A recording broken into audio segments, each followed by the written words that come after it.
So ito yung gamit. Amazing! Ayan, so ito na nga, alam ko na gamitin tong gamit na to na nakita natin sa TikTok. Ayan, so dito pala natin ilalagay tong ano na to, tong tubig na madumi na nakuha nga natin dito sa ilog. Dito sa parang nakabukas na to. So tara na.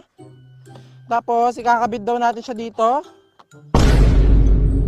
Ayan, so dahil hindi nga kasya yung pinakatakip nga dito sa pinakalagayan nga ng bote dito sa pinakagamit nga na nakita nga natin sa TikTok. Ayan, so pinalitan ko siya. So bumili ako ng panibago, hindi ako bumili, nakita ko tong bote na to dito sa gilid.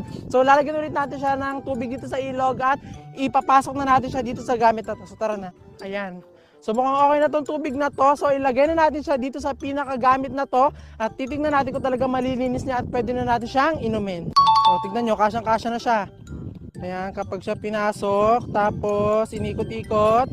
O, di ba? Saktong-sakto itong bote nito. So, yung gagawin daw natin, itataob na natin siya para ma-filter na. So, dito natin ilalagay kapag na-filter niya na. So, try na natin.